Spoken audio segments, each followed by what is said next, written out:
les agradezco mucho por aceptar nuestra invitación a esta conferencia sobre tendencias en los sistemas de gestión integral HSEQ.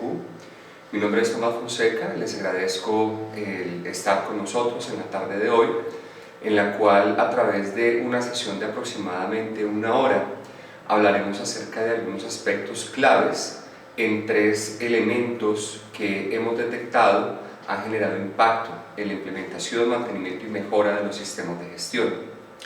Esos tres elementos los vamos a dividir en 6 grandes tendencias. Esas 6 grandes tendencias tienen que ver con diferentes aspectos claves de las organizaciones, en donde hemos encontrado que las mejores compañías han implementado buenas prácticas o mejores prácticas que les han ayudado a alcanzar mejores resultados como compañía, a alcanzar mejores metas, desarrollar mejores habilidades para diferenciarse en el sector donde la organización está compitiendo, ¿de acuerdo?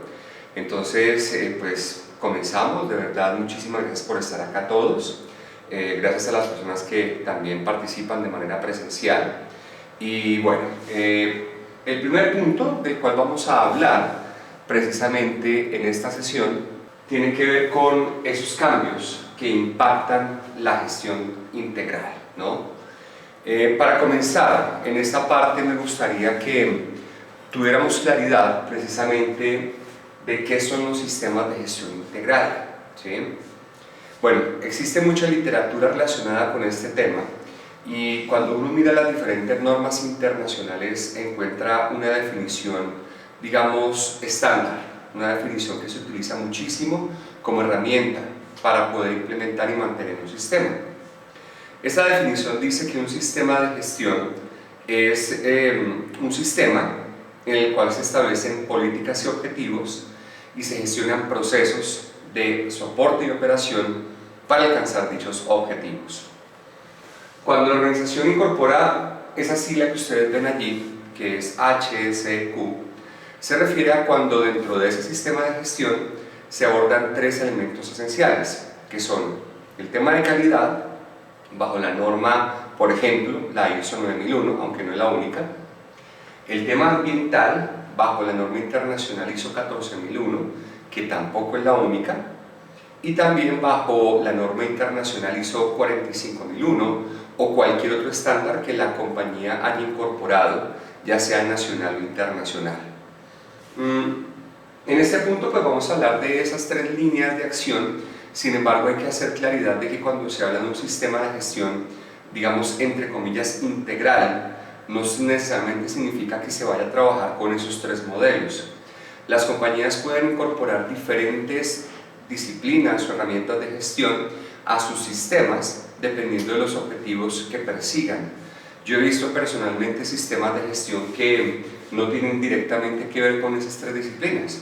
He visto sistemas que están asociados a temas de calidad alimentaria, seguridad vial, requisitos aduaneros, y entre los 3 se incorporan modelos combinados que permiten que la organización pueda alcanzar mejores resultados, ¿cierto? Entonces, lo primero que quiero que tengamos claro es que no necesariamente cuando se habla de un sistema integral tiene que ver necesariamente con HSEQ. Este es uno de los más conocidos porque a nivel nacional e internacional es de los más publicitados y es de hecho los que las compañías más adoptan, teniendo en cuenta los requerimientos de los sectores en los cuales se encuentran operando. Sin embargo, pueden haber modelos de gestión combinados en otras diferentes áreas. Bueno, cuando hablamos de integral, una de las cosas que normalmente mencionamos en nuestros programas de entrenamiento es que existe como una especie de paradigma en donde se piensa que la integralidad la da el hecho de contar con calidad, ambiente y seguridad. Precisamente ayer comenzamos un programa de formación, un programa de mentoría que denominamos Master Mentor, y precisamente allí explicábamos que no siempre el hecho de tener una certificación integral o lo que llaman trinorma implique que la compañía cuente con un sistema integrado realmente. Para nosotros el concepto de integración lo dan otros elementos diferentes al hecho de tener certificaciones en estas normas. Entonces, ahorita vamos a hablar un poco acerca de ese aspecto porque precisamente es una de las tendencias que hemos detectado como esencial dentro de la implementación de estos modelos. Entonces, las tendencias precisamente están relacionadas con 6 aspectos claves. Entonces, continuando, hay 6 áreas en las cuales vamos a mencionar cuáles son esas tendencias de acuerdo con los últimos modelos de gestión que se vienen utilizando. Entonces, bueno, de hecho son 7 áreas realmente. Entonces tenemos, en el área del contexto de la organización, hay varios aspectos claves a tener presentes.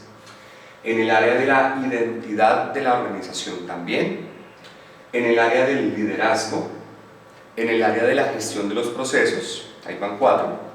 En el área de la gestión de los recursos. En el área del análisis y la evaluación del desempeño de la organización. Y por último, en el área de la mejora y el aprendizaje continuos.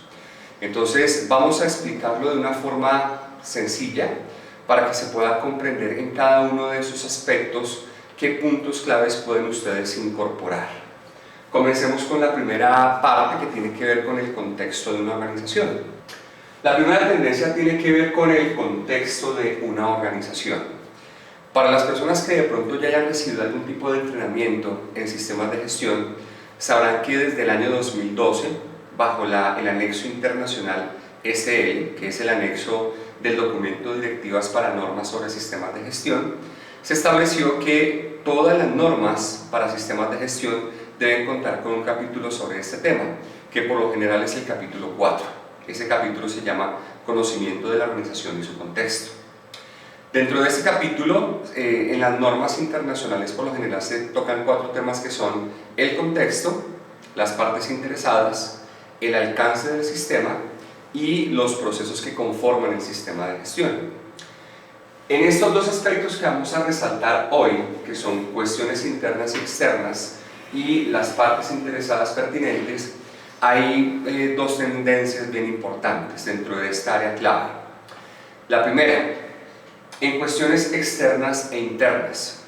La mayoría de las organizaciones, para poder efectuar el análisis de estas cuestiones, utiliza una metodología muy antigua que es conocida como matriz DOFA. Creo que para muchos de ustedes la matriz DOFA es una herramienta ya más o menos trabajada. Es una herramienta que comenzó inclusive desde los años 1950, o sea, ya llevamos aproximadamente 60 o 70 años con la aplicación de esta herramienta. Si bien es cierto, es una herramienta ampliamente utilizada, existen hoy día otros modelos, otras metodologías que se pueden utilizar o aplicar para poder mejorar la comprensión de esas variables que influyen de forma significativa en el comportamiento de la organización. Por ejemplo, hay una matriz, hay una metodología un poquito más reciente de los años 80, que es la famosísima matriz o modelo de las fuerzas de Michael Porter. Él promulgó muchísimo el concepto de la ventaja competitiva. Es un modelo antiguo todavía, pero hay muy poquitas organizaciones que lo utilizan. En nuestro caso hemos encontrado que tiene algunas características interesantes que vale la pena explorar y que cuando se empiezan a analizar de una forma mucho más profunda, permiten a la organización detectar cómo hay variables de la competencia que inciden significativamente en el comportamiento de la organización. Ahí se analizan 5 aspectos claves que son, por ejemplo, el poder de negociación de los clientes, el poder de negociación de los proveedores, la amenaza de productos sustitutos, las barreras de entrada al segmento de negocio en el cual la organización se encuentra y las barreras de salida de la organización hacia otros segmentos. Cuando se empieza a analizar esos aspectos, empezamos a detectar cosas que tal vez con la matriz DOFA no se logran analizar de una forma profunda. Además de eso, existen otros modelos, como por ejemplo, hace más o menos unos 7 u 8 años, apareció una metodología que se llama el modelo de la curva estratégica, también conocida como herramienta del Océano Azul, por un libro que se llamaba El Océano Azul. En esta metodología lo que hacemos es analizar cuál es la curva estratégica de la organización en términos de propuesta de valor y se confronta contra las curvas estratégicas de otras organizaciones para poder identificar ese océano en donde no existe competencia todavía y que permite identificar un punto focal en donde la organización puede orientar sus esfuerzos y por lo tanto direccionar su sistema de gestión. Entonces es una herramienta que mucho menos organizaciones la aplican. En la experiencia que tenemos hemos encontrado muy poquitas que siquiera la han escuchado mencionar y la utilizan.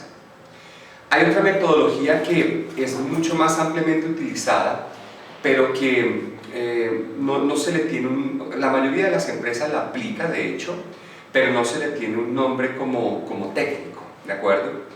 En una investigación que hicimos hace poco, encontramos que ya existe un nombre concreto para esa herramienta.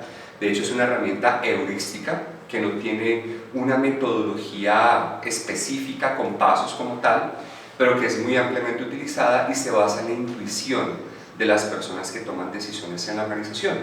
Se le conoce como gestión estratégica de cuarta generación y es una herramienta que utiliza la intuición, la percepción sensorial de las personas que toman decisiones en la organización. Se basa en lo que uno llama típicamente aquí en Colombia olfato, que es como esa capacidad analítica basada no tanto en información técnica, sino en la experiencia y en la visualización que tienen los gerentes, los directores, los fundadores de la organización acerca de hacia dónde se va a mover el mercado. Recientemente apareció un libro muy interesante de un escritor que se llama Grant Cardone, en donde habla acerca de la capacidad de predicción como herramienta básica para poder mejorar la capacidad de tomar acciones y decisiones. Entonces encontramos que hay una relación bien interesante entre la gestión estratégica de cuarta generación y los modelos de predicción basados en la intuición. Eso se conoce como preinformación, es decir, no información técnica, sino información intuitiva acerca de cuál es el comportamiento del sector y cuáles son las decisiones que deberían tomarse a partir de ese comportamiento. Entonces, esa es una metodología muy interesante que, nuevamente, se utiliza de forma inconsciente en la mayoría de las organizaciones, pero no se le tiene una metodología sistemática. Por esa razón se llama heurística. En el tema de las partes interesadas, también hay algunas organizaciones que han poco a poco venido introduciéndose en esa área, de hecho porque ya la norma ISO 9001 la exige como requisito básico en el numeral 4.2. Entonces hay compañías que poco a poco van haciendo pinitos en esa parte. Por ejemplo, las empresas del sector petrolero y del sector minero ya llevan un camino recorrido porque las empresas operadoras ya han venido exigiendo muchos elementos asociados a este tema. Entonces, en el tema de partes interesadas, hay compañías que vienen aplicando herramientas de responsabilidad social empresarial. Es decir, cuando hablamos de partes interesadas se refiere a clientes, gobierno, comunidad, la sociedad, el ambiente, los proveedores, los accionistas y los visitantes y los trabajadores de la organización. Pueden haber más, estoy mencionando algunos de los más comunes. La mayoría de compañías cuando implementan sistemas de gestión HSEQ se enfocan en el cumplimiento legal, y el cumplimiento legal es apenas una primera parte. Cuando hablamos de partes interesadas y detectar y cumplir sus requisitos y necesidades, es lo que podemos hacer por encima de lo que la legislación exige. Entonces ahí es poder identificar qué aspectos no están cubiertos por la legislación en donde la organización pueda generar mayor grado de valor. Claro, poder trabajar en un programa de responsabilidad social empresarial también tiene otros estándares. El tema es que no todas las compañías tienen la capacidad para poder incorporarlos. Por ejemplo, están los estándares de la SG 21, los estándares de la ISO 26000, también está el modelo de accountability de la AA1000, que habla de algunos aspectos claves relacionados con la materia. El tema es que poder incorporar elementos de responsabilidad social empresarial implica que la organización cuenta con una buena cantidad de recursos disponibles para poder garantizar que se apliquen de forma sistemática, para que no se queden en esfuerzos o en intenciones escritas en un documento que no se materializan, sino que se pueden evidenciar con resultados prácticos y con efectos prácticos sobre los diferentes grupos de interés que la organización elige atender. Entonces, esas dos tendencias se asocian mucho con el tema del contexto de la organización. Tiene que ver con la identidad de una organización. Cuando se habla de identidad, la palabra identidad se refiere principalmente a la esencia, al ser de la organización. Entonces hay dos conceptos, uno que se llama imagen corporativa y otro concepto que se llama identidad corporativa. La imagen corporativa tiene mucho que ver con la manera como los grupos de interés perciben la compañía, de afuera hacia adentro. Entonces está muy relacionado con lo que las personas creen que es la organización, lo que los clientes, lo que los usuarios, el gobierno, los diferentes grupos de interés creen que es la organización. Y esa creencia no es una realidad, sino es una percepción acerca de lo que las personas ven acerca de la empresa. Por otro lado tenemos la identidad, que es lo que la organización decide o define que es la esencia propia de la compañía, es como el alma de la organización y la mente de la organización. Entonces hay 4 aspectos claves que hay que tener presentes allí, que muchas compañías ya se vienen utilizando hace rato. Sin embargo, nosotros nos hemos dado cuenta a través de nuestras sesiones de consultoría y de auditoría que el nivel en el cual se trabajan estos temas no es lo suficientemente profundo. Hay muchas compañías que se atienen a simplemente tener una misión, una visión, definir una cultura como una especie de lineamientos de principios y de valores y plasmarlos de pronto en un documento y dejarlos allí definidos. Lo que nosotros hemos encontrado es que la organización es un ser vivo y al visualizarse como un ser vivo significa que tiene pensamientos, tiene sentimientos, tiene emociones y tiene comportamientos. Y ese comportamiento es el conjunto de acciones y decisiones y hábitos que la gente de la organización aplica. Entonces, en ese sentido, hemos encontrado que hay muchas compañías que establecen esos 4 elementos, pero los dejan ahí, quieticos. No trabajan en el tema de la transformación cultural. Entonces, la tendencia que estamos observando en algunas compañías de bastante desarrollo es que se efectúan proyectos estratégicos para que, una vez definidos estos elementos, se trabajen de forma sistemática para poderlos materializar en hechos prácticos. Entonces hay proyectos estratégicos de gestión del cambio y transformación cultural, como les decía hace un momento, en donde las empresas empiezan a desarrollar acciones sistemáticas para que lo que sucede, análisis de dominio interno. El análisis de dominio interno es una herramienta de gestión estratégica que permite analizar cómo es la cultura de la organización. Entonces analizan aspectos como las palabras que comúnmente utilizan las personas, las metáforas que se aplican, las preguntas que se suelen escuchar, se analiza, por ejemplo, los ideales, los referentes que utilizan las personas dentro de la organización para poder tener claridad de cuál es la cultura actual. Y una vez identificada esa cultura actual, se define la cultura deseada. Entonces, por ejemplo, en esa compañía encontramos que una de las frases más repetitivas era siempre pagan justos por pecadores. Esa era una frase muy utilizada. ¿Por qué? Porque cuando se presentaba una falla dentro de la compañía, la gente los que hacían bien las cosas terminaban pagando por aquellos que hacían mal las cosas, ¿sí? Había otra frase que se utilizaba muy frecuentemente, que era nos van a peinar, que es una frase que hace referencia a que cuando sucede algo malo o cuando sucede algo que se sale del estándar, alguien va a venir a juzgar, criticar, generar juicio, a culpar y a emitir una sanción por el no cumplimiento del estándar. Entonces, ¿qué consecuencias estaba generando ese tipo de cultura? Pues la gente prácticamente estaba perdiendo la automotivación para cumplir el estándar porque sabían que independientemente hicieran bien o mal las cosas, los iban a peinar.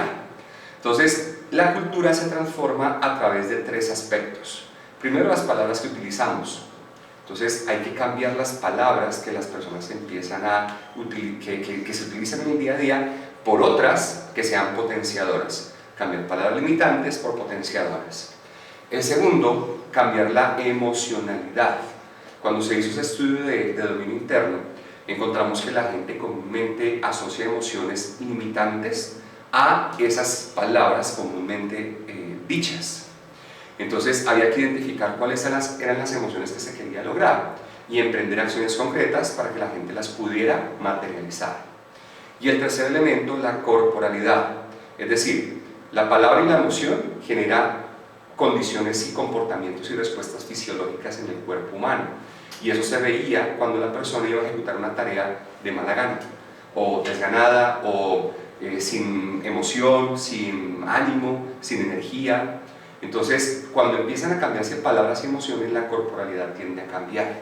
Se hizo un plan de trabajo bien interesante para llevar a cabo esos cambios, y poco a poco se fue logrando una modificación en la percepción de la cultura de la empresa. Para poder hacer eso se necesita mucha persistencia, porque eso no se logra a corto plazo. Para que una empresa pueda alcanzar resultados en este tema requiere de persistir, persistir, resistir y no desistir, literal, porque no es una cosa que se pueda lograr en un mes, en 3 meses, y muchas veces las gerencias esperan resultados ya, sino que hay que intentar durante 1 año, 2 años, y poco a poco se va empezando a generar cambios en la identidad percibida de las personas hacia la organización. Entonces, esa es otra tendencia muy importante. La verdad, no he encontrado en mi experiencia personal casi empresas de cada 100, 1 o 2 que trabajan de manera frontal en esta área. Entonces, es un aspecto que definitivamente vale la pena fortalecer en las organizaciones. Muy bien, entonces ese es un aspecto clave. Ahora, otro punto clave para tener presente es que el tema de la visión y el tema del propósito debería estar íntimamente relacionado con lo que las personas piensan acerca de su propia vida. Entonces, dentro de esos programas de transformación cultural, una de las cosas que hemos encontrado que se hace es, como la organización es un ser vivo y tiene su visión y tiene su forma de ser y de sentir, hay que analizar que tanto las directivas, el personal administrativo y el personal operativo está alineado con esa forma de pensar. Por ejemplo, los valores. Hay empresas que dicen que su valor es el respeto, y cuando uno le pregunta a las personas cuáles son sus principales valores, hay mucha gente que dice no es el respeto, otra cosa totalmente distinta. Cuando esos dos elementos no están alineados, es muy difícil que la identidad de la organización se transforme a como se desea. Entonces, ese trabajo debe incluir el trabajar en fortalecer la alineación entre los valores. Como un valor personal puede estar alineado directamente con el valor organizacional. Es un trabajo bien interesante. Muy bien, siguiente aspecto. La tendencia 3 es liderazgo. En el tema de liderazgo, para quienes también tengan algo de entrenamiento de sistemas de gestión, sabrán que hace muchos años viene siendo utilizado como en estándares internacionales, en las normas 9001, 14001, 45001 y demás, empezaron a aparecer a partir del anexo SL. Aquí en este punto hay 3 grandes aspectos: uno que es política y estrategia, otro que es objetivos, y un tercero que tiene que ver con la comunicación. O sea, es comunicación para la acción.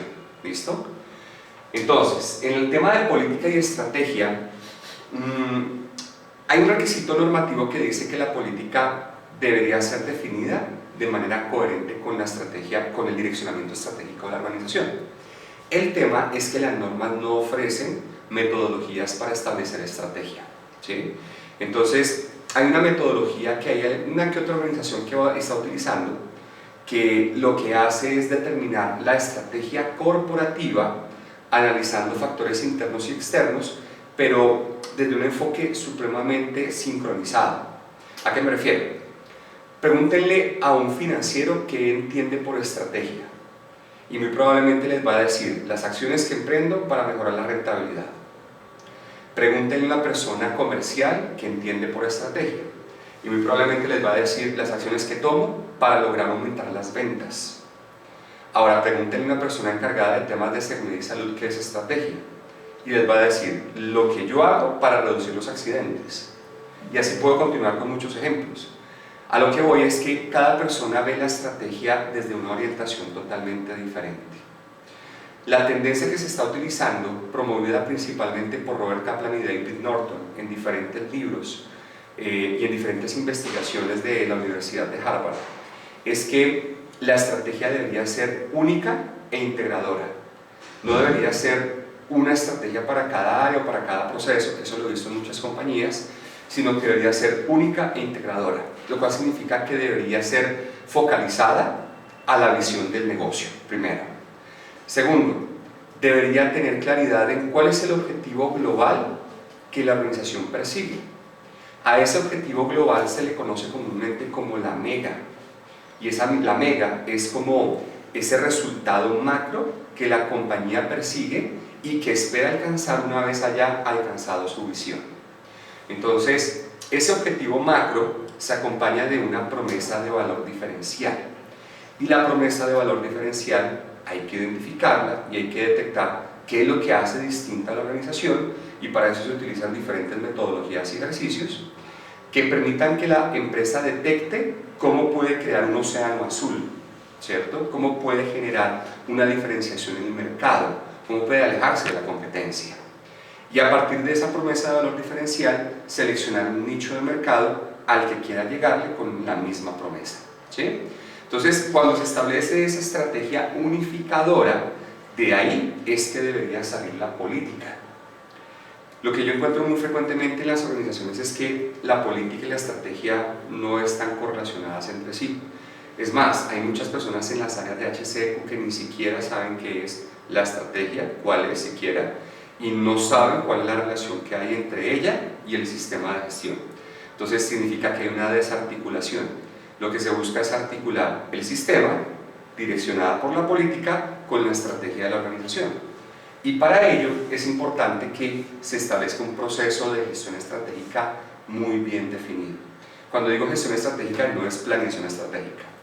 La gestión estratégica tiene varias etapas, entre las cuales una de ellas es definir la estrategia, otra es planificarla, otra es alinear la organización a la estrategia, otra es planear las operaciones, otra es hacer seguimiento y monitoreo, y otra es hacer adaptación o renovación de la estrategia, porque nunca son eternas.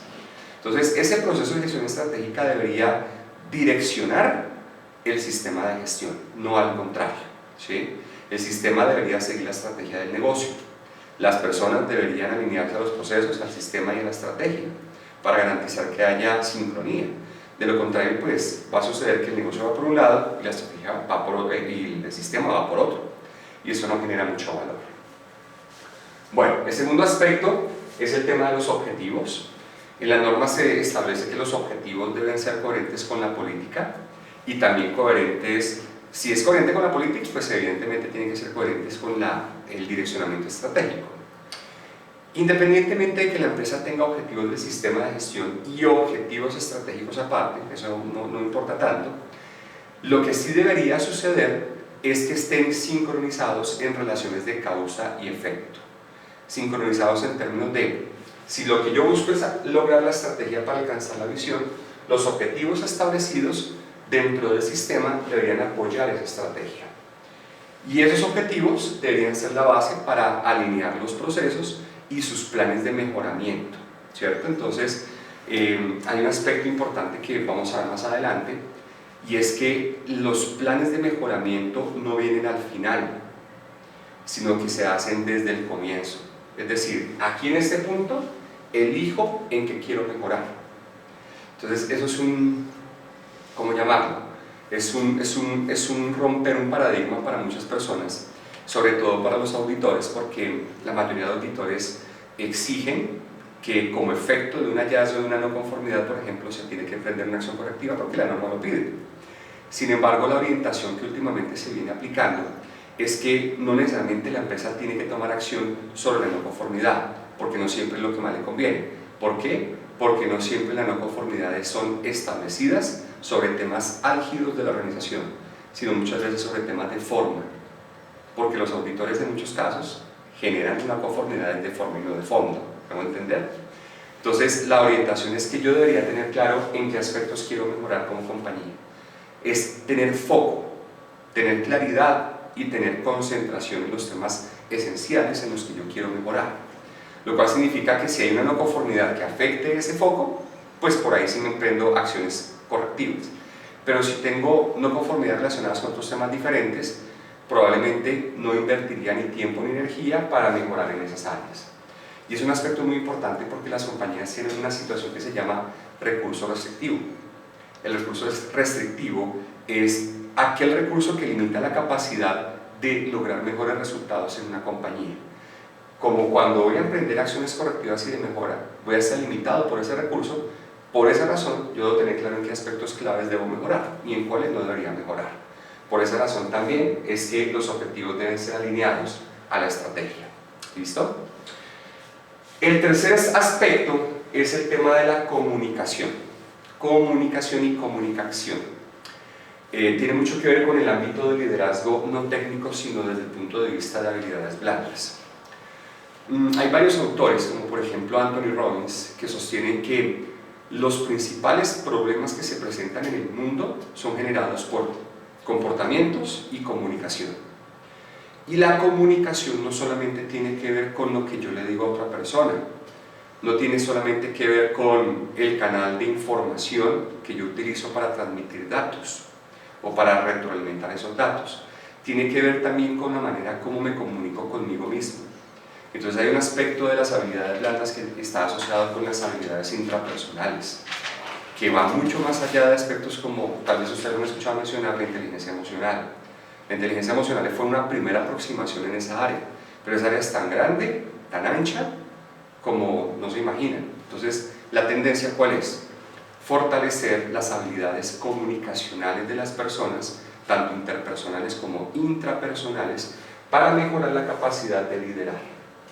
El liderazgo terminaría siendo en efecto un resultado, ¿de acuerdo? O sea, en esencia una persona no mejora su habilidad de liderazgo, lo que mejora son sus habilidades blandas y lo que obtiene como resultado es que es un mejor líder, porque tiene mejores resultados, ¿me hago entender? Entonces esto implica trabajar bastante en el autoconocimiento, en la autoconciencia, en la automotivación, en la proactividad, en el establecimiento de propósito personal y en el establecimiento de prioridades en el tiempo, prioridades de qué es lo que elijo hacer en mi vida con relación al tiempo. Esto lo vamos a profundizar un poquito en otra tendencia más adelante. Bueno, entonces esa es la tendencia número 3, la gestión de los procesos. Bueno, en el tema de la gestión de los procesos hay 3 grandes áreas que son la determinación de procesos, y nuevamente la determinación de procesos debería responder a la estrategia. Entonces, para que lo tengan claro, las estrategias en las organizaciones pueden seguir 5 lineamientos. Primer lineamiento, estrategia basada en precio o costo, lo cual significa que yo debería atender mi mercado siendo el del costo más económico. ¿Listo? Cuando la empresa sigue este tipo de estrategias, ¿qué tipo de procesos incorpora? Procesos simples, esbeltos y ágiles, lo cual significa que ha hecho muchos trabajos para poder mejorar sus velocidades, para poder simplificarlos y para poder disminuir tiempos muertos y tiempos de espera que generan sobrecostos. La segunda tendencia es la calidad del producto. Cuando la empresa sigue una estrategia orientada a la calidad del producto, significa que sus procesos van a tener controles a veces redundantes para poder asegurar que el producto va a tener unas características de desempeño superior contra el resto de la competencia. Obviamente eso va a ir a incrementar los costos de operación del producto en muchos casos, ¿cierto? Entonces, si por el primer lado yo busqué reducción de costo, eso probablemente va a afectar la calidad de cierto nicho de mercado. Pero si voy por calidad, tal vez va a afectar el costo. ¿Listo? Entonces hay que mirar de qué forma se equilibra ese punto. Tercera opción, el servicio.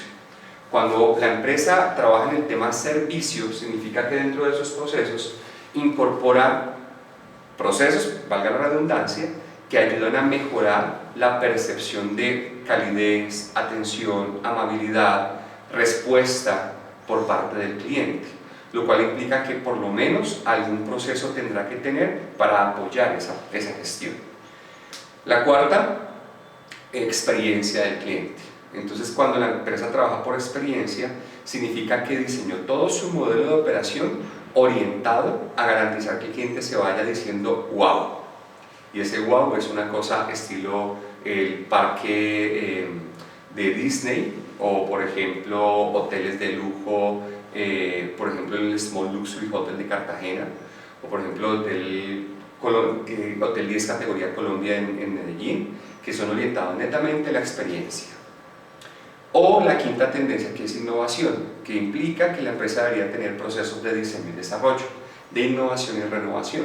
Entonces, dependiendo de cuál sea la estrategia, determinamos qué proceso se sigue. Y eso no sucede en la mayoría de las empresas. La mayoría de las empresas definen mapas de procesos y caracterizaciones simplemente con lo que hacen, pero muchas veces no concatenan procesos y estrategia. Entonces significa que está desarticulada.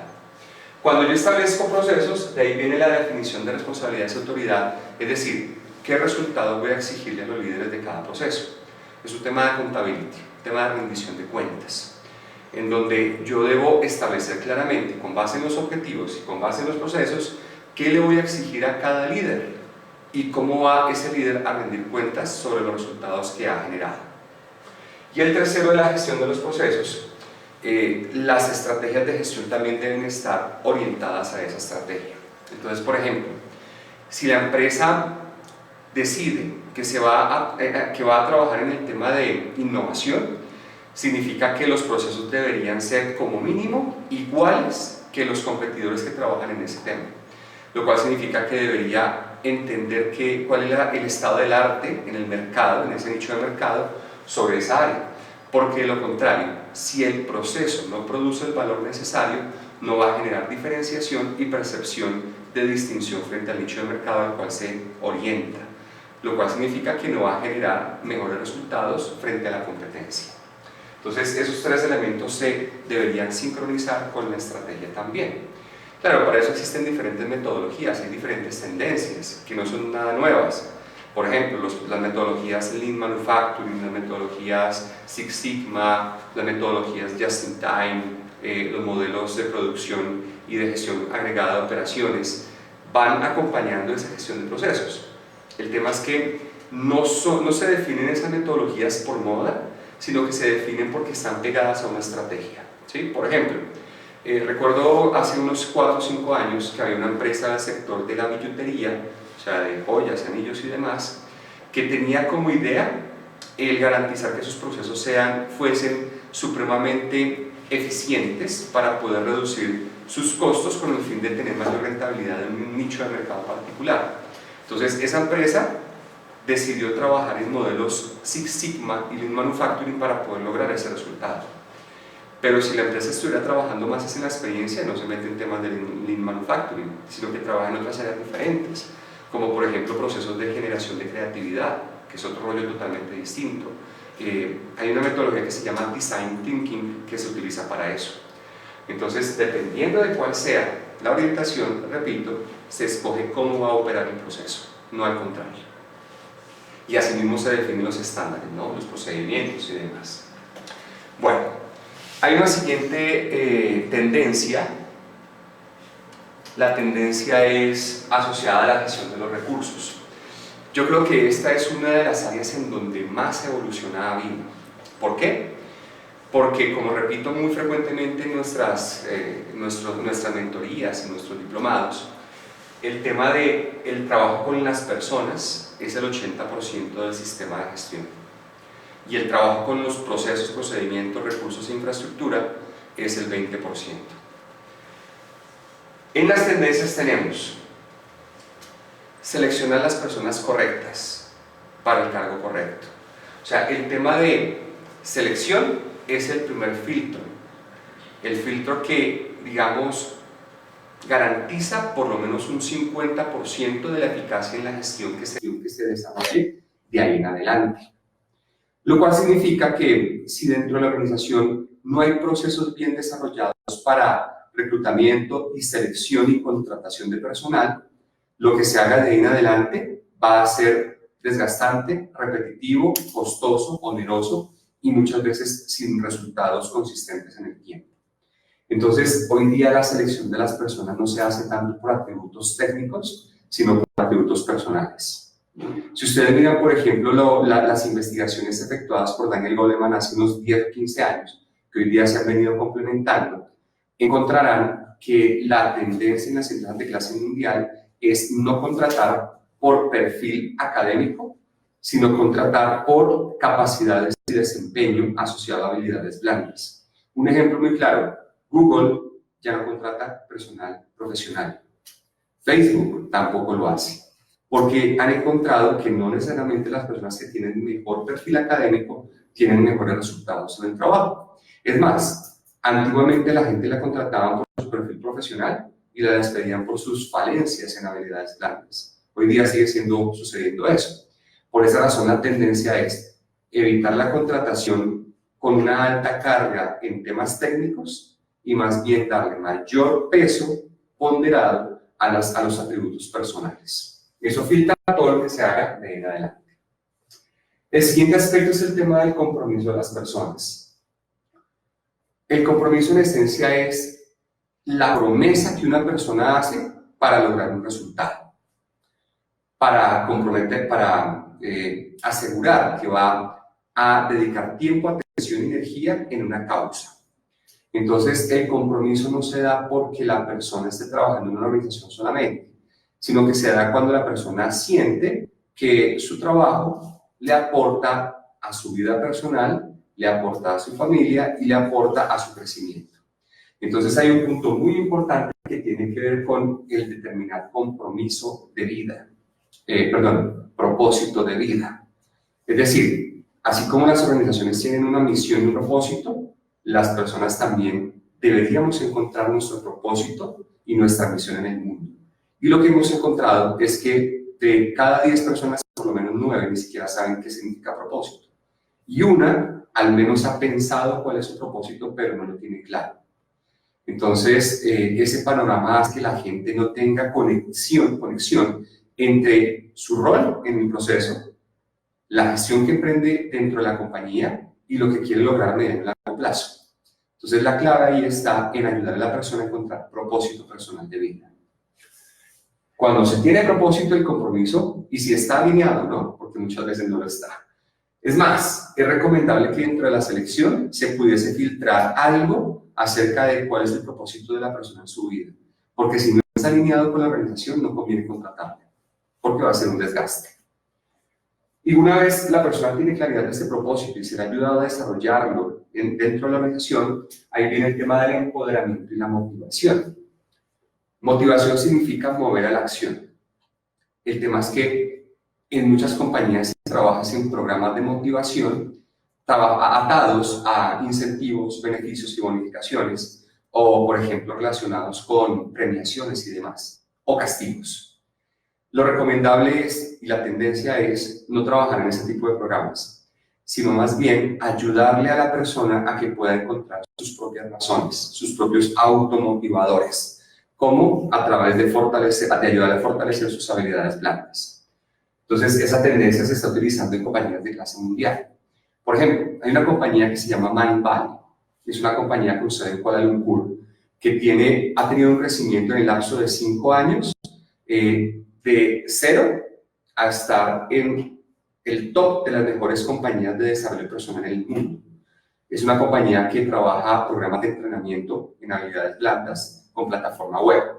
Y el crecimiento que ha tenido esa empresa es impresionante. Y la razón, porque filosofía de la compañía es que las personas que lleguen a la organización tengan un propósito ligado con su crecimiento personal. Entonces, como es coherente con la organización, la gente tiende a quedarse y tiende a ser más comprometida y a lograr más fácilmente los resultados. Entonces, eso ayuda muchísimo a que el proceso funcione mucho mejor. El tema de las competencias también está cambiando mucho. Entonces, hay 3 áreas claves de la competencia que son el conocimiento, las habilidades técnicas y la tercera que son los atributos personales. La mayoría de compañías trabajan en las 2 primeras, conocimientos técnicos y habilidades técnicas. La tendencia es, hay que también trabajar en los atributos personales. Entonces, si ustedes lo notan, estos 4 elementos están ligados entre sí con aspectos del ser. Lo que pasa es que hay muchas personas que no les gusta trabajar en el ser porque es como enfrentarse a sí mismos. Y una de las cosas que más nos cuesta es autocuestionarnos, inclusive mucho más que el cuestionamiento externo, porque eso nos lleva a nosotros a vernos en un espejo y empezar a analizar por qué somos como somos, para qué vinimos a este mundo y qué es lo que queremos lograr. Y muchas veces las respuestas que obtenemos no son tan halagüeñas. Entonces, la gente tiende a evitar ese tipo de contacto consigo mismo. Hay un estudio muy interesante que publicó Jay Shetty, que es la persona que más influencia tiene en Facebook, que fue desarrollado hace como 2 o 3 años, en donde decía, se investigó a 3.500 personas y se les preguntó si preferirían 15 minutos para meditar y estar solos o preferirían un impulso eléctrico, un choque eléctrico. El 70% de los hombres prefirió el choque eléctrico y el 65% de las mujeres prefirió el choque eléctrico a 15 minutos de estar solos. ¿Por qué? Porque el estar solos genera tensión. La gente no le gusta enfrentarse a sí mismo. Entonces, como ese es tan complejo, por esa razón es que muchas empresas deciden no trabajar en esa área. Pero es un tema que se ha encontrado que genera muy buenos resultados, ya confirmados por estudios. Quinto aspecto de esta tendencia, conocimiento de la organización, o sea, gestionar el conocimiento. Cuando se habla de gestionar el conocimiento, no es solamente establecer un procedimiento, publicarlo en una red y difundirlo. Apenas esa es la primera parte. Cuando se habla de gestionar el conocimiento es construir sobre lo que ya se ha aprendido. Entonces la gestión del conocimiento tiene 4 elementos, que son identificar qué conocimiento es el crítico para la organización, para su mantenimiento y crecimiento, difundirlo, que es lo que la mayoría de empresas hacen, luego aplicarlo para comprobar que también funciona y después reevaluarlo, lo cual significa que el aprendizaje se utiliza como mecanismo de revalidación de lo que se sabe para, en muchos casos, vaciarlo y volver a construir. Entonces, ese ciclo es lo que se conoce como gestión del conocimiento. La mayoría de las empresas llega hasta el paso 2. El paso 3 y paso 4 muchas no lo aplican. Y eso hablan de empresas grandes que muchas veces ya tienen recursos para trabajar en este tema. Gestión de conocimiento no es solamente tener una plataforma de e-learning. Eso es apenas una herramienta que puede ayudar a perpetuar la información. Pero si esa información no se aterriza, no se aplica, no se reconstruye, no hay gestión del conocimiento. Bien, otros 3 aspectos que son ya más utilizados por algunas compañías son temas de tecnología. Un aspecto muy importante en el tema tecnológico es los ERP. ERP significa Enterprise Resource Planning. No es un software, es un esquema de gestión donde sincronizamos los procesos, las personas y la generación de información para poder tomar mejores decisiones. Esa parte de tecnología tiene mucho que ver con un aspecto dentro de los modelos de mapas estratégicos que se llama capital intelectual, y dentro del capital intelectual está el capital de la información. El capital de la información no es qué software tengo, es qué información produce el software y cómo la gente lo utiliza para tomar decisiones. Y eso es un aspecto bien importante. Yo he encontrado empresas, por ejemplo, en este momento recuerdo una que se dedica al diseño y comercialización fabricación y comercialización de equipos para la industria de la construcción, para laboratorios. Entonces, ellos tienen un ERP y el ERP les genera reportes en archivos planos. Y ellos bajan el archivo plano Excel y ese archivo plano de Excel lo transforman en un reporte con una cantidad de datos, pero que después no analizan y no confrontan, no comparan. Entonces no les sirve para nada. Y la clave de las decisiones está ahí. El tema es que si las personas no saben cómo extraer de todos esos datos información para transformarla en conocimiento, para poder tomar mejores decisiones, no les sirve para nada. Y pueden haber invertido cientos de millones de pesos, pero no les sirve para nada. Entonces la clave no está en que la tecnología sea transaccional, sino que encadene la transacción con el dato con la información con el conocimiento y el conocimiento con la toma de decisiones prácticas en tiempo real. Bueno, hay otros 2 elementos que son los recursos proporcionados externamente que tienen que ver con la gestión de compras y de proveedores. ¿Cuál es la tendencia? Alianzas estratégicas. En esencia es integración vertical hacia atrás y alianzas estratégicas. El lograr que el proveedor sea más que un suministrador de recursos, sea un aliado para el negocio, o sea que esté totalmente sincronizado con la estrategia de mi compañía. Entonces en ese punto también es importante identificar cuáles son los proveedores críticos y cómo puedo sincronizarlos con mi estrategia.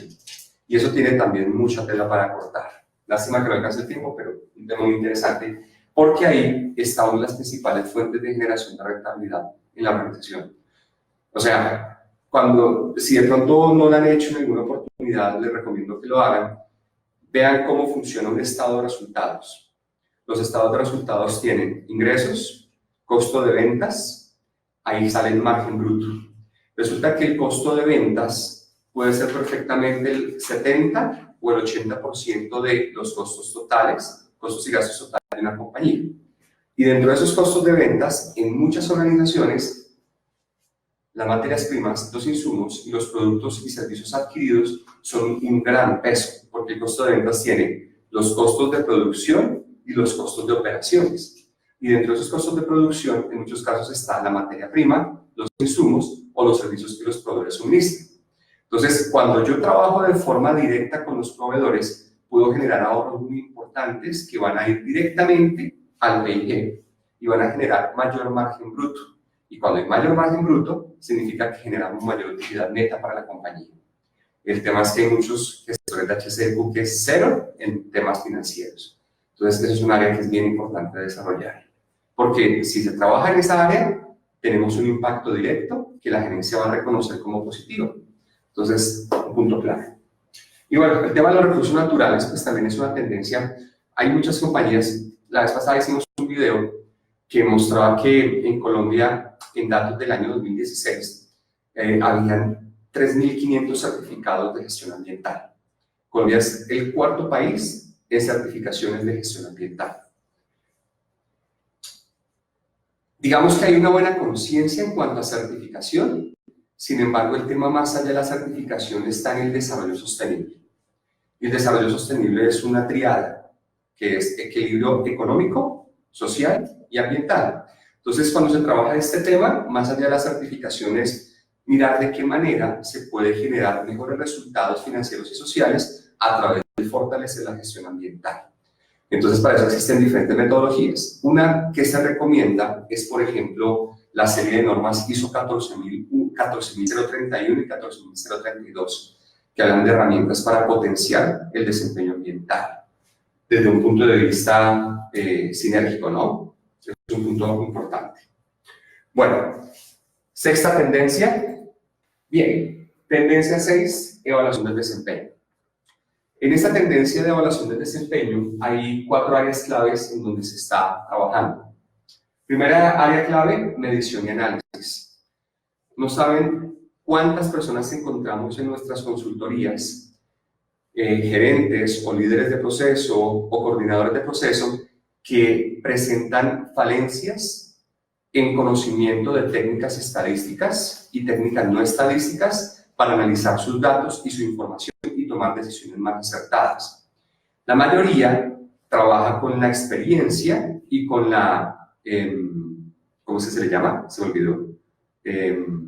La empiria, empirismo, ¿listo? No es que esté mal, lo que pasa es que cuando la empiria, la experiencia, se complementa con los datos, se reduce mucho el sesgo en la información. Y al reducir el sesgo, las decisiones se toman de una forma mucho más certera, la probabilidad de error es menor. Hay muchas empresas, cuando participamos en comités acompañando a diferentes empresas, nos encontramos mucho con que la gente emite opiniones cuando se está analizando un tema. No, es que a mí me parece que tal, tal y tal y tal. Bueno, y cuando les pregunté, ¿qué datos tiene para sustentarlo? Pues muchos no lo muestran. Entonces, cuando la información que se suministra en un comité es basada en una opinión y no en datos estadísticos, imagínense la carga de sesgo que puede tener. Entonces, lo recomendable es, en este punto, potenciar las competencias de las personas en técnicas y habilidades de análisis estadístico, porque eso complementa el uso de la información de manera más certera. La tendencia en cuanto a auditorías internas. Para muchos de ustedes será claro que el tema de la competencia en auditorías está ligada a la norma ISO 19011, versión 2018. En esa norma hay un capítulo que habla sobre la competencia de los auditores. Entonces hay 2 recomendaciones claves. Bueno, 3 de hecho. Primero, que cuando efectúen auditorías efectivamente aplique la norma ISO 19011. Eso es lo mínimo recomendable.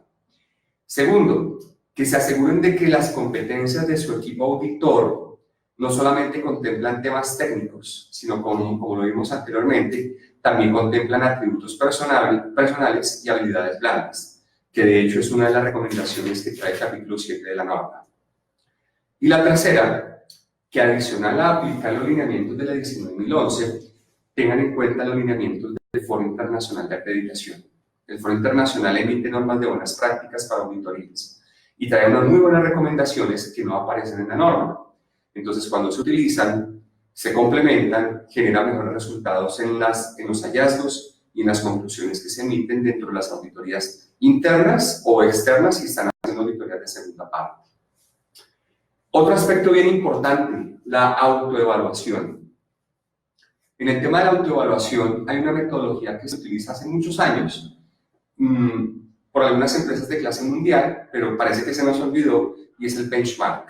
El benchmark es saber quién es el referente en el sector, la mejor marca en el sector, ¿cierto? Entonces, cuando yo empiezo a identificar quién es el mejor en el sector en cierta característica, en cierto atributo, en cierta habilidad, y empiezo a identificar qué es lo que hace para que sea diferente, me permite detectar qué cosas yo no he implementado que me podrían ayudar. No para copiarlo, sino para poder entender primero en qué área ya hay alguien que haya dicho algo que yo ya no voy a decir. Porque si esa persona ya es la mejor en ese tema, pues ¿para qué me meto a trabajar en esa área? Eso es como la lucha entre un mico y un pescado para saber quién es el que sube mejor un árbol. Pues no tiene sentido que el pescado se meta en esa lucha, porque ya hay alguien mejor que en esa área. Más bien es con el propósito de poder identificar en qué otros aspectos nadie ha dicho algo que yo pueda empezar a trabajar para hacer un lugar en el mercado, ¿sí? Entonces, el análisis, la autoevaluación y el benchmark permiten identificar esas brechas entre lo que ya alguien ha trabajado y en donde se ha posicionado y en donde nadie ha dicho nada que podría ser un nicho que podría trabajar y poder ser alguien en ese segmento. Entonces, el tema no es tanto compararme contra el mejor para imitarlo. Me sirve como referente. Definitivamente el modelamiento es una herramienta esencial.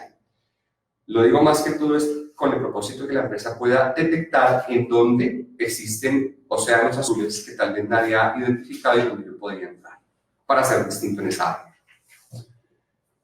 Por último, las revisiones en este punto, en especial revisiones por la dirección. La revisión gerencial básica tiene en cuenta los requisitos de la norma 9001, 14001, 45001, el decreto 1072, y son revisiones supremamente densas, revisiones supremamente técnicas. La recomendación. ¿Cómo sé yo que una revisión gerencial aporta valor?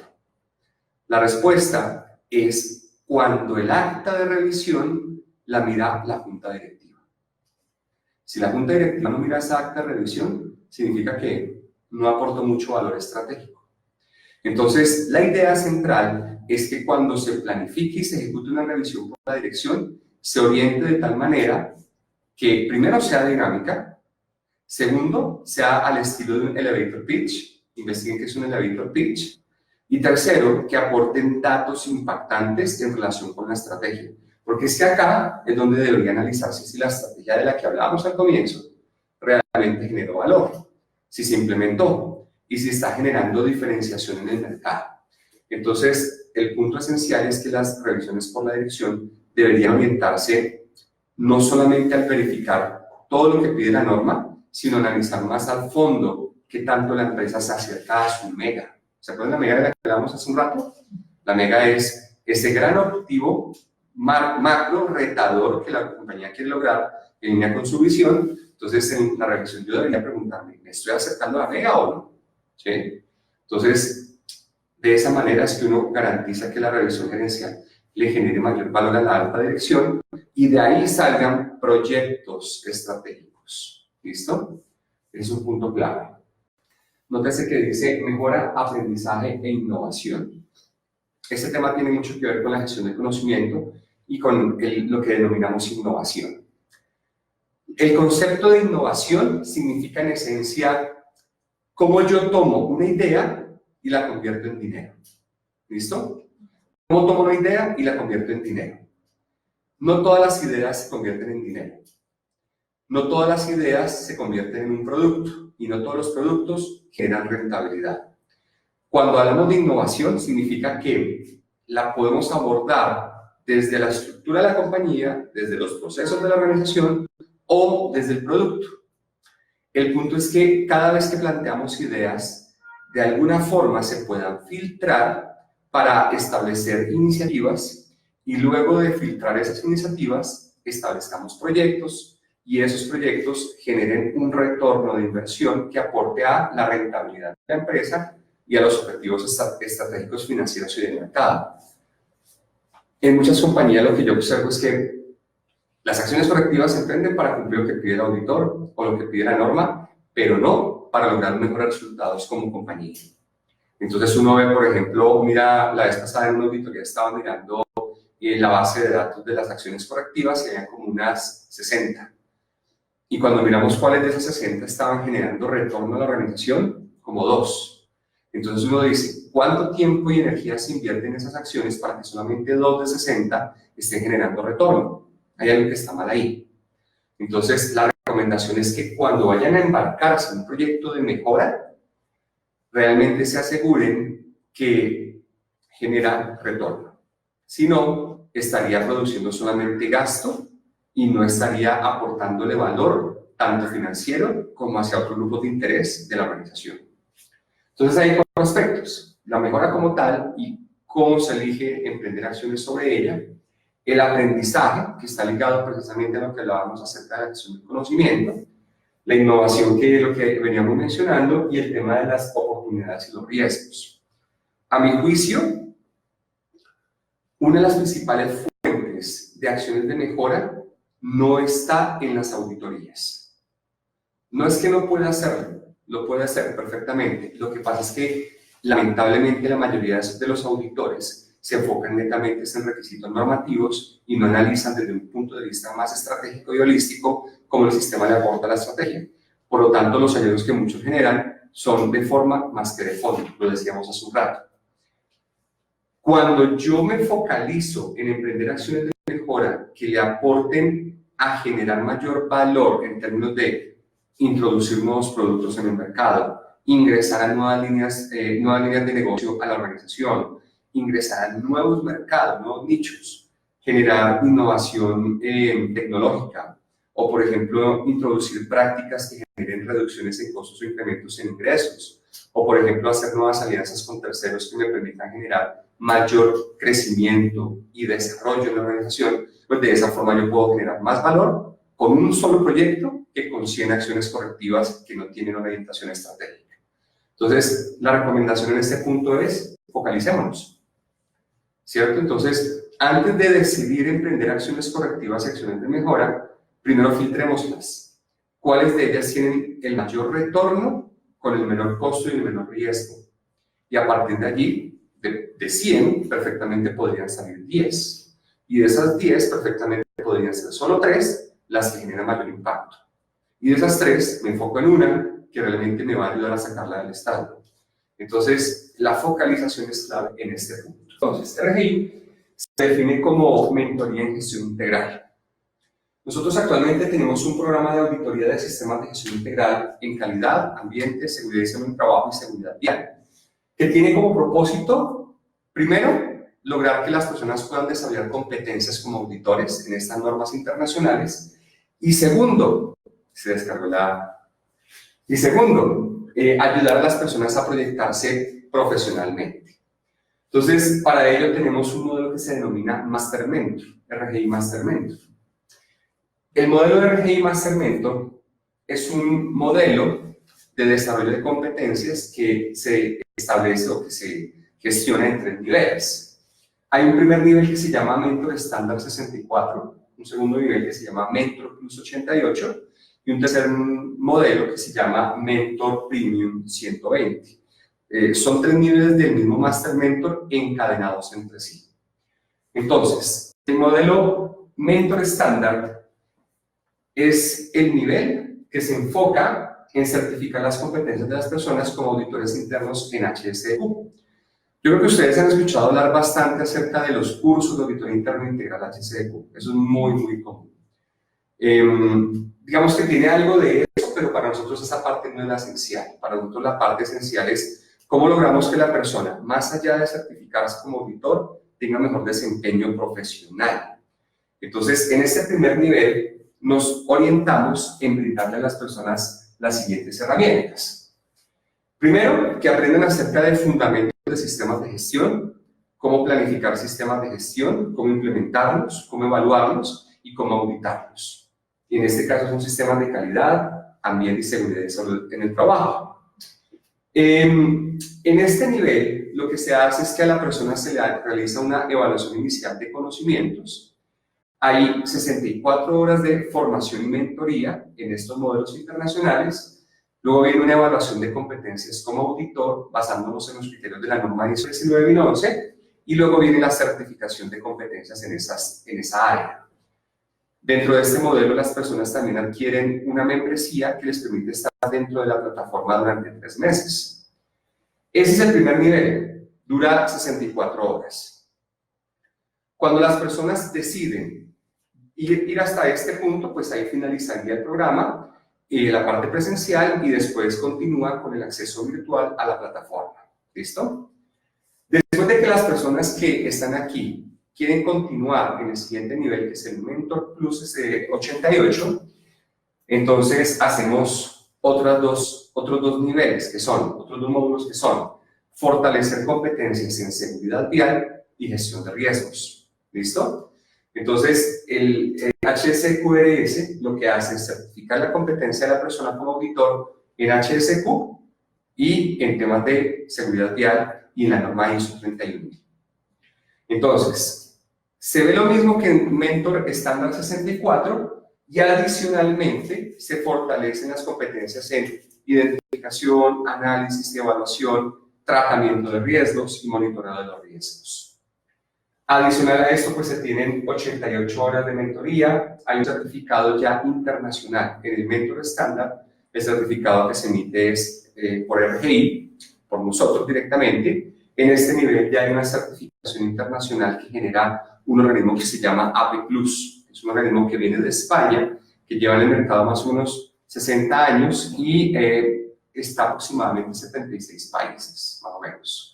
Aquí en Colombia está hace más o menos unos 10 años y bueno, tiene acreditación por la ONAC para emitir certificaciones en sistemas de gestión.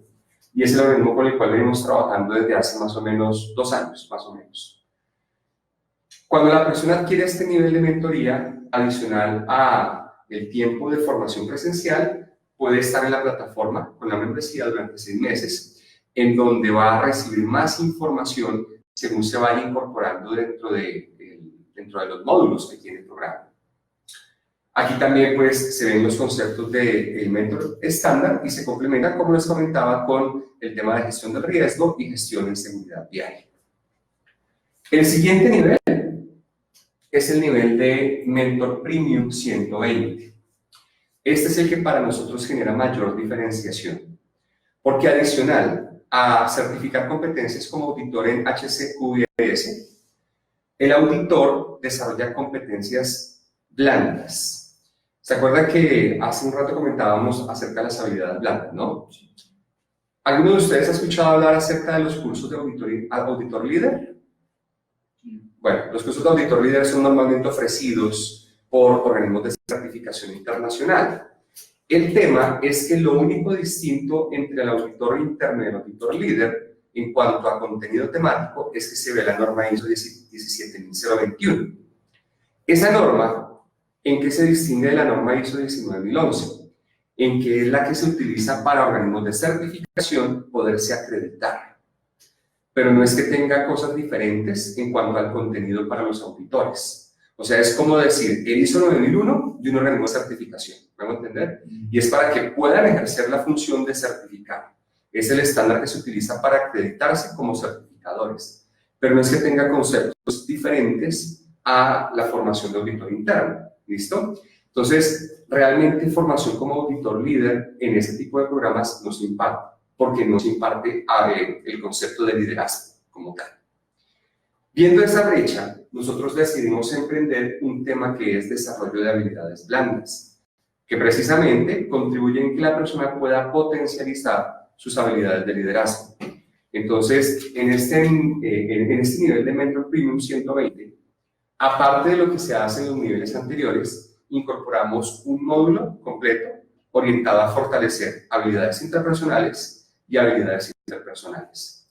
Entonces, cuando la persona decide trabajar en este nivel o ingresar en este nivel, recibe la formación del Mentor estándar, la formación del Mentor Plus y adicionalmente la certificación en estos dos niveles, más una certificación en desarrollo de habilidades blandas para el liderazgo.